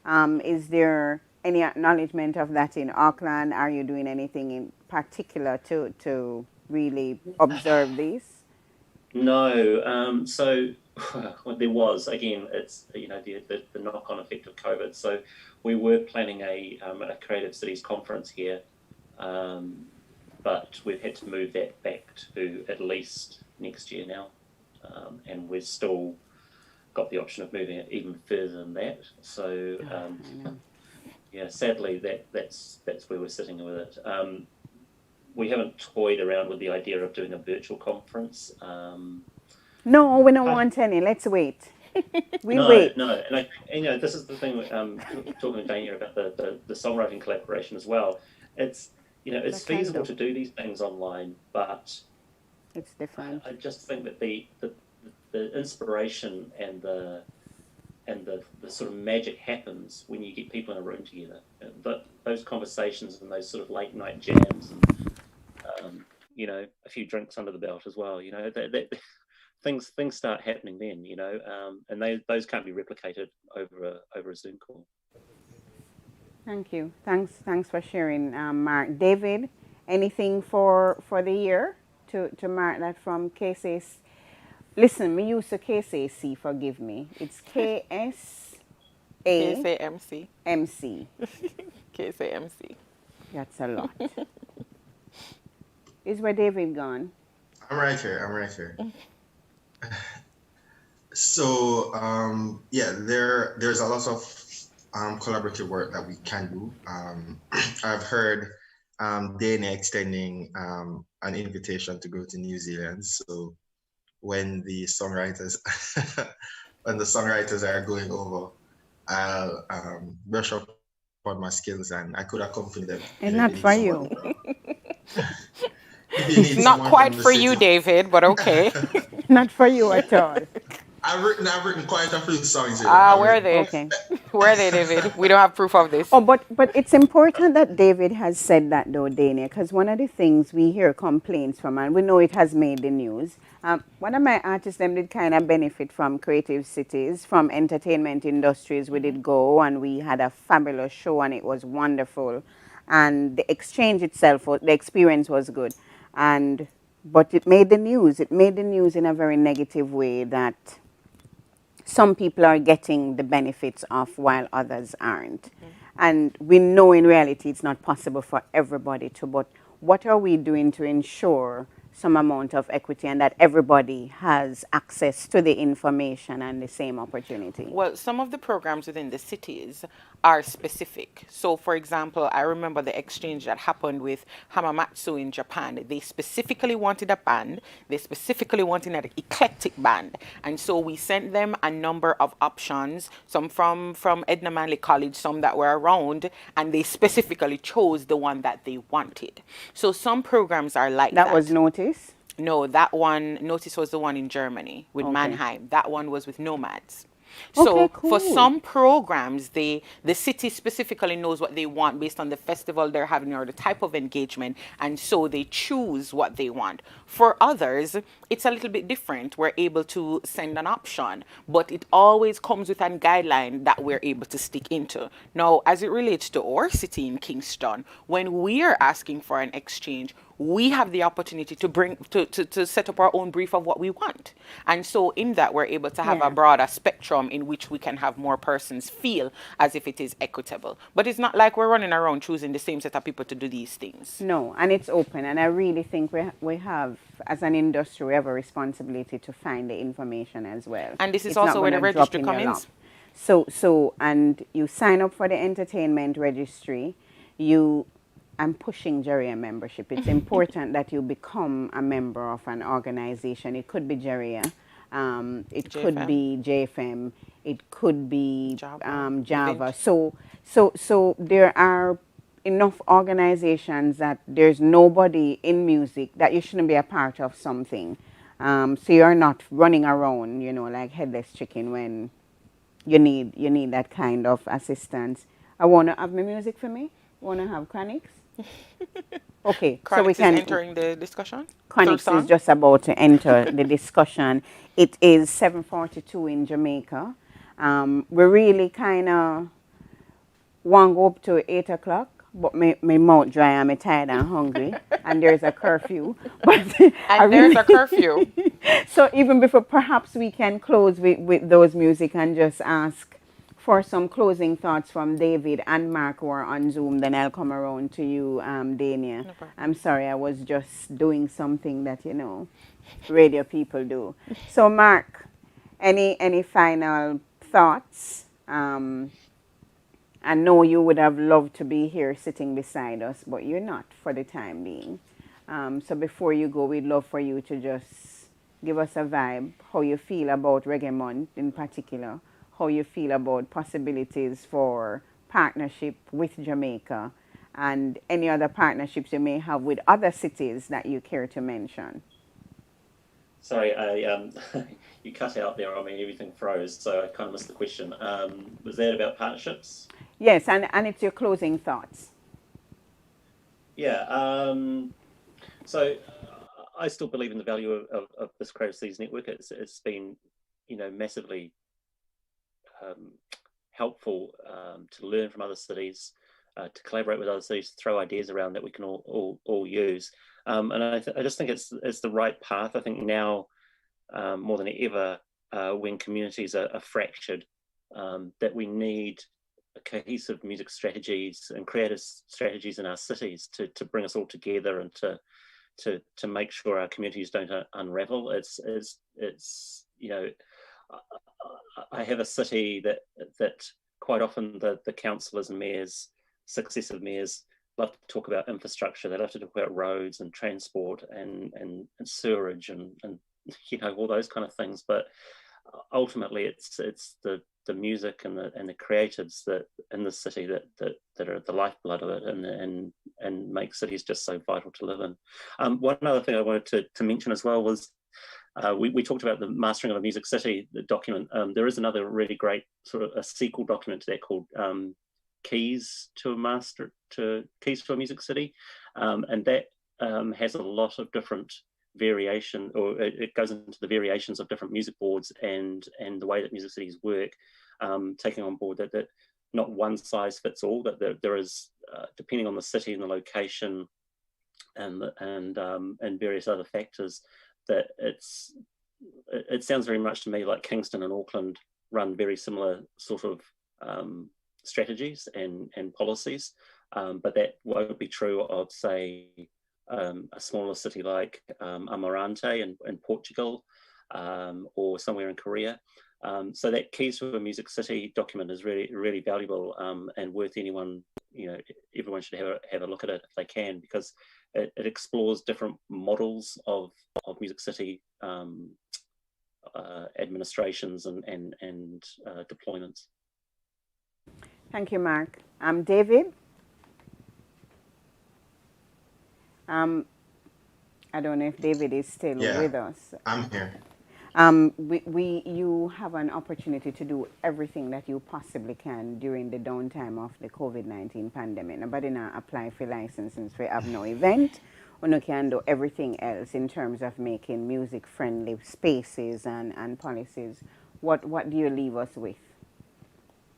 Well, we have been doing an audit of all the places of amusement across the city, and we're getting ready to have that information made public, as well as we're getting ready to have it presented as a part of our overall strategic development plan. So what Dania said earlier is key in that, the fact that there are no events now, they're research driven, and that's what we have been doing also to ensure that we come out of the pandemic in a better position than we were before, as it relates to, policy and licensing and fees and costs and stuff like that. So we have as I think it's almost a 200-page document that we have compiled as it relates to the broader strategic development plan.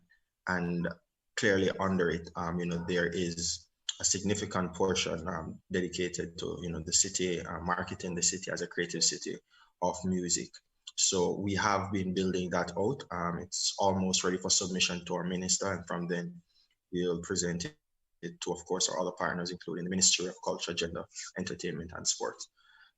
Separate and apart from that, we've been doing work with the Kingston Creative Group.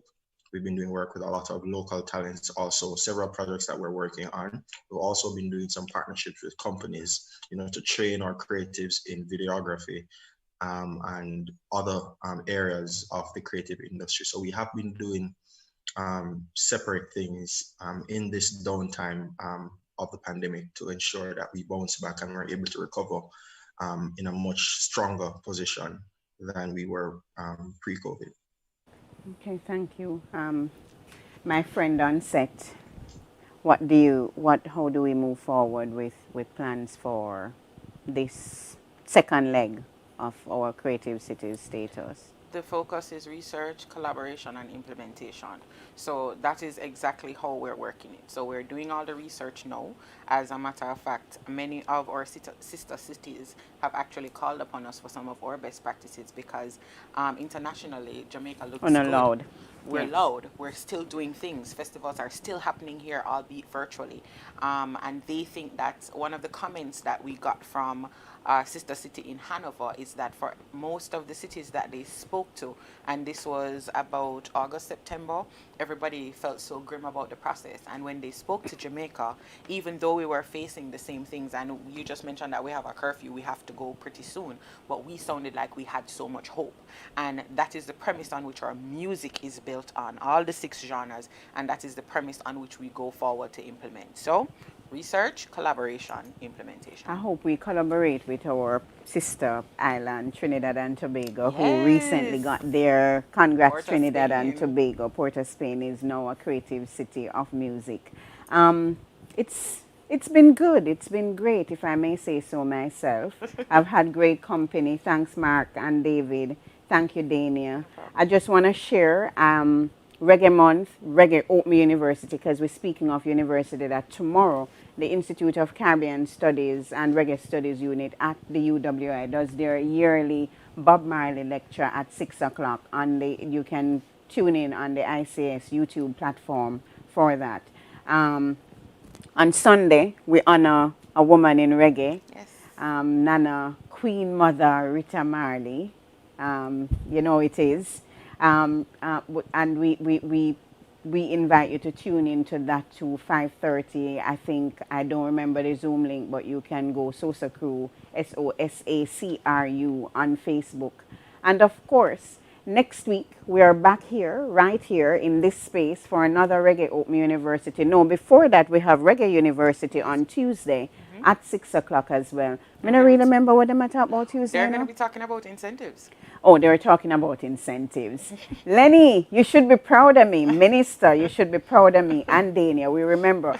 And so, Tuesday we go back to that. And then on Thursday we have another Reggae Open University. This time we look at the impact of reggae globally. And yeah, enough of us out there, so we talk about it all the time. After we can brag about it all the time. That conversation will be led by Dr. Sonia Stanley Nair, who will be the moderator. And we also have Ibo Cooper, Copeland Forbes. We have Lily Claire Bellamy from Jaipur, who kind of look on the protection of the music internationally.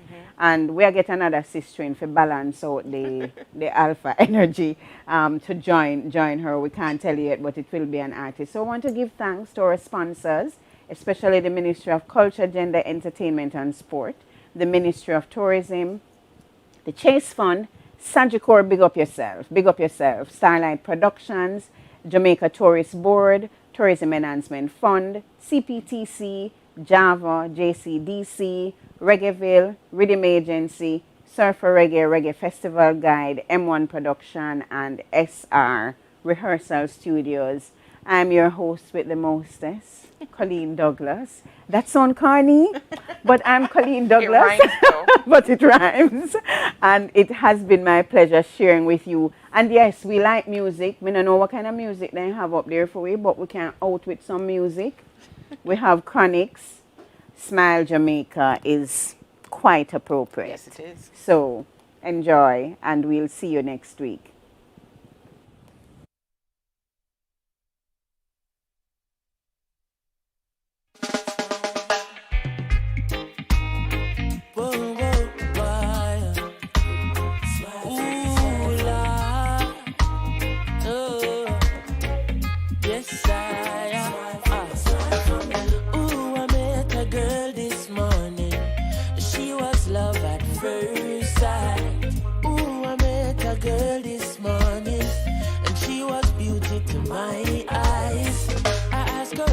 She tell me in the tropics.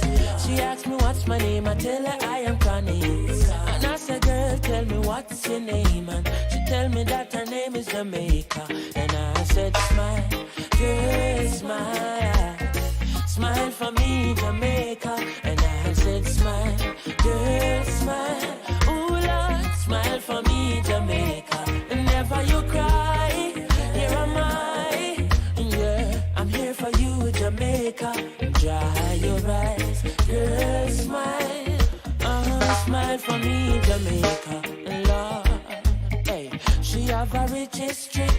A beautiful woman with the sweetest gifts. Beautiful sunrise and an evening kiss of a nice sunset on the evening season. But she tell me, say she tired. Tired of the exploit and the liars.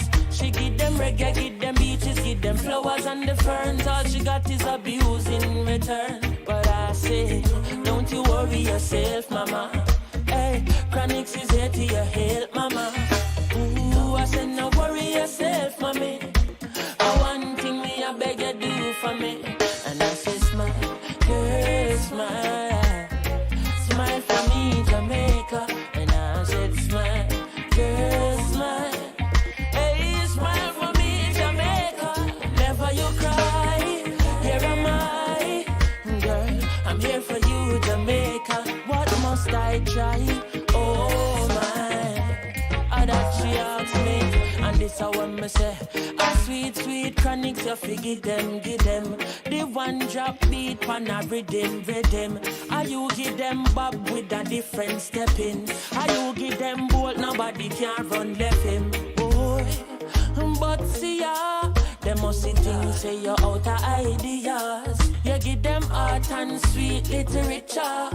You're gonna make the world see the better picture. I said, no worry yourself, mama.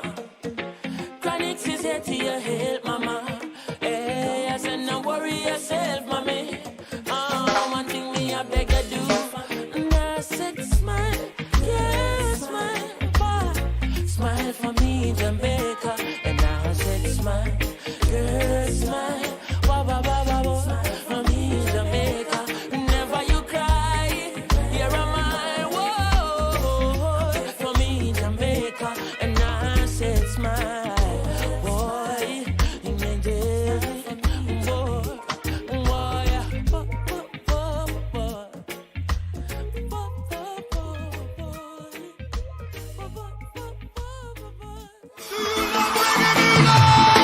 Reggae month is February.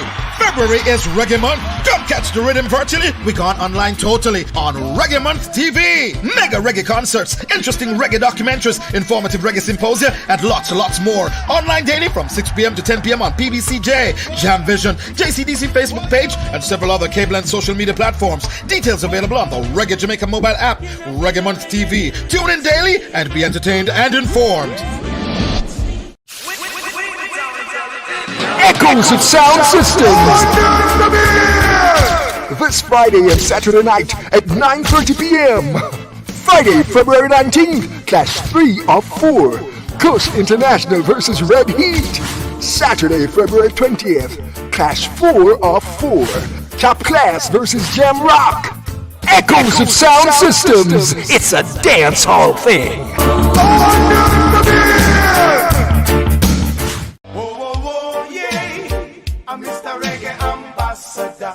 Young Reggae Ambassadors will take the spotlight this Friday and Saturday night in Young Reggae Ambassadors, the concert, night 1. Friday, February 19th. The women take center stage with Jamila Falak, Naomi Cowan, Sharita Lewis, Althea Hewitt, Joby J, and Chanel Muir. And on night 2, Saturday, February 20th. the men roll in with Jay Summer, Samurai, Ibamar, Siobhan, and Runkus. The future of reggae music on display. Young Reggae Ambassadors on the Reggae Jamaica mobile app. Hashtag Reggae Month 2021. Come catch the rhythm virtually.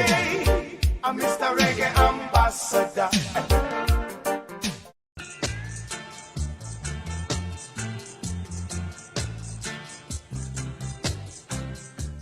When systems like Cox's and Prince Busters would set up within hearing distance of each other in the early days, squads of police usually were called in to control the resultant fights and shoot-ups.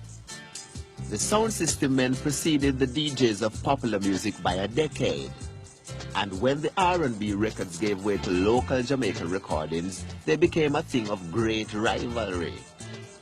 The men who held the sound system and the yard dances attracted a great number of followers.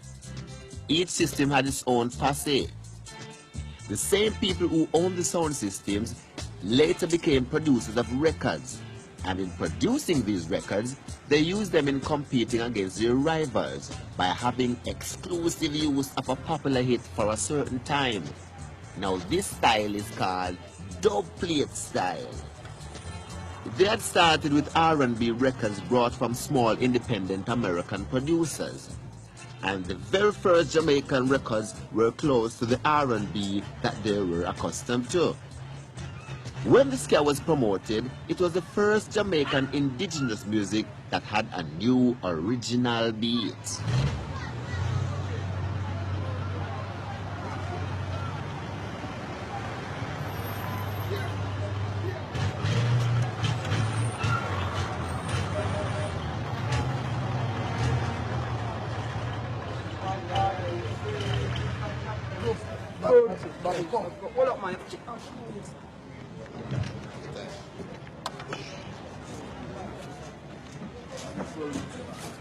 Are you turning over for now?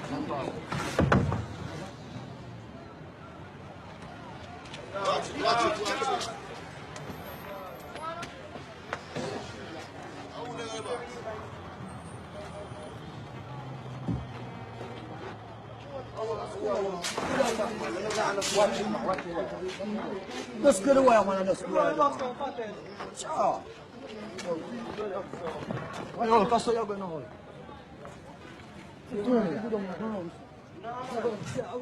Right about now, you've been entertained by Jack Ruby High Power, a sound system at the controls in a crucial style. Good day, Jack. Say me no want it by the cock, me say me on. Say me no want it by the cock, me say me on. Right? Say me no want it by the cock. Perspiration this a running on me back. Perspiration this a running on me back. Jah know say me slim, me not go get fatter. The people in the dance say that them do that. They come, they catch, they kimbo and pose. I take fat of me like a we a war rope. Say fi go and go down. Power bomb, me say fi go and go down. Nobody take me for no looking glass. Hey, nobody take me for no looking glass. How when me say, hey, me say me jukes in a me yard when I plan to go abroad. Say Bobby come and tell me say I dance from the corner. Take off me cap, me have to put it on back. Take off me shirt, me have to put it on back. Take off me pants, me have to put it on back. Me jump in a dance and a dirty Bobby sock because I dance from the corner. Jamaica take your jack and roll me from the corner. Starring Faja and Bobby culture. Man scratchy ranking and the rider. Right and over say a murder me chant from. Special request for to Jack who be at the owner. Special request to put passion love on me teacher. Say every hour at the hour at the hour at the music and the hour. Every hour at the shower at the music and the hour. Say a dance for me corner. Bobby culture, a dance for Chicana. Gravies to this place, nobody feel no way. Man pass catch walks away and then Bobby culture walks in and say, nobody feel no way, you know? Hey, come in, say long time me no see them a dangerous thing. Say long time me no see them a dangerous thing. Bobby culture DJ, I chuck. Them a Faja him select the rhythm. No hear about the new Bama Merca building. It's a fucking man in the chopper building. It's a Mr. Culture, the mic and thing. Keep your rockle and sing. Do it! Hey, come in, say rapid guinea pig, said along with pigeon. The whole of them are sleeping at the same something. Me DJ fi make a damn and me DJ fi make king. It's a Mr. Culture, keep your rockle and sing. Said a long time in no see a them a dangerous thing. A long time in no see a them a dangerous thing. Bobby Culture DJ, I just can't him a sing. The man called Faja him select the rhythm. Along with me I drink scotchy ranking. I want to do it.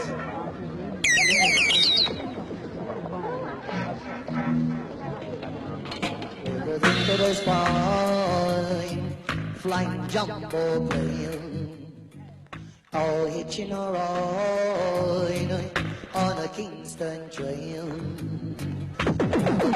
Fool, Lord, I'm such a fool, but it is my fault from that I follow the rule. I've already come a long way, changing place today, I say you. But tell me, whoever the children play, where do they play? Where do they play?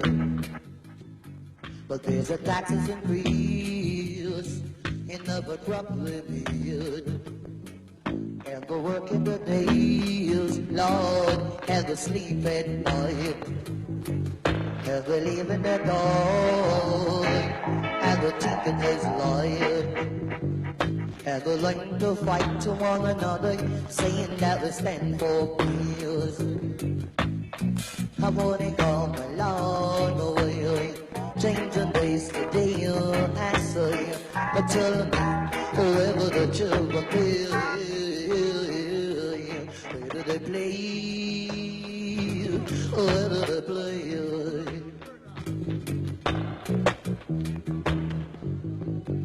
Do you think it is fine, flying a ganja plane, or hitching a hurry on a you know I've been this fool, Lord, I'm such a fool, but it isn't my fault that I follow the rule. I've already come a long way, changing days today, I say. But tell me, whoever the children play, where do they play? Where do they play? Right about now, the musical spotlight shines on a star called Mickey Simpson. A JaRIA production from One Music Avenue. Here comes a man, Mickey Simpson. This is kind of brand new. Can we be played by the sound of the Black Experience, called the Marty Jack Ruby, the sound of Gibbon Nation and Groovy. Give it to all the ladies. It's all good to love it. Oh, yeah. Oh, yeah. All right.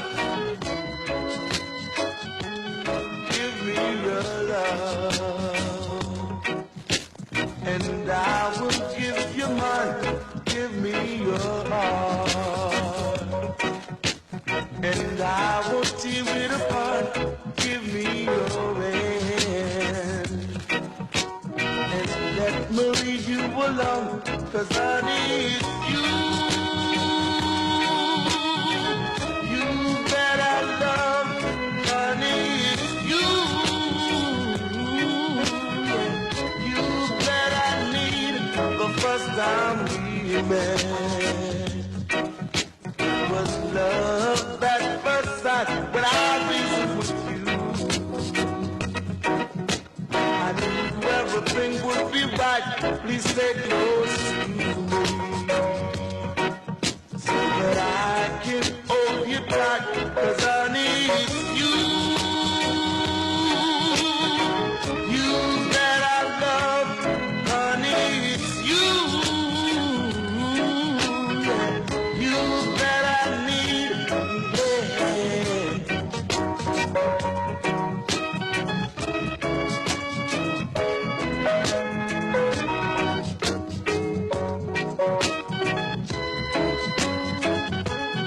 give me your love, and I will give you mine. Give me your heart, and I will tear it apart. Give me your hand, and let me lead you along, 'cause I need you. You that I love, honey, it's you. Yeah, you that I need the first time we met. It was love at first sight when I reasoned with you. Special request for our Black Star Baller. I think call the gunman, you know?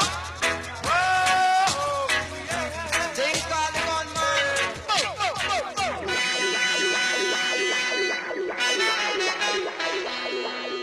Special request for the man.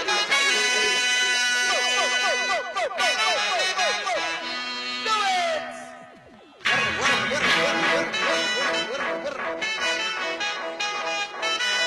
Hey, gunman.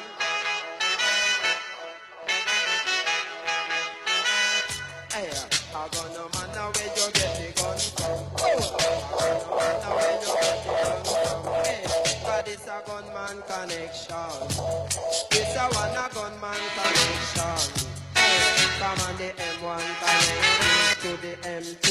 The M2 connected to the M3. The M3 connected to the special. The special connected to the bucky. The bucky connected to the Remy. The Remy is connected to the one pop. The one pop connected to the buckshot. And them ya gun them full of JaRIA. The Bushmaster connect to the M4. The M4 connect to the bazooka. The bad boy carry them the gun pan shoulder. Them the boy them don't look fit fire. Them man pan the trigger them with top of the trigger. That is 16 a bus pure copper. The gunman driver, hold the line. Right.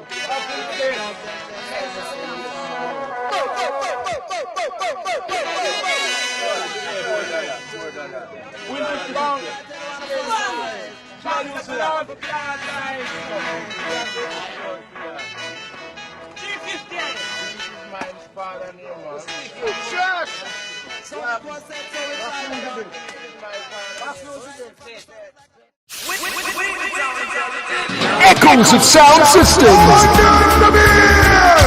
This Friday and Saturday night at 9:30 p.m.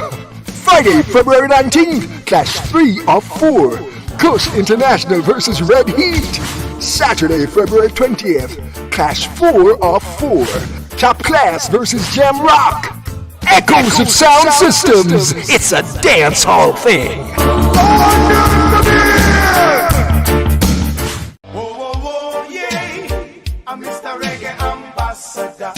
Young Reggae Ambassadors will take the spotlight this Friday and Saturday night in Young Reggae Ambassadors, the concert, night 1. Friday, February 19. The women take center stage with Jamila Falak, Naomi Cowan, Sharita Lewis, Althea Hewitt, Joby J, and Chanel Muir. And on night 2, Saturday, February 20. the men roll in with Jay Summer, Samurai, Ibamar, Siobhan, and Runkus. The future of reggae music on display.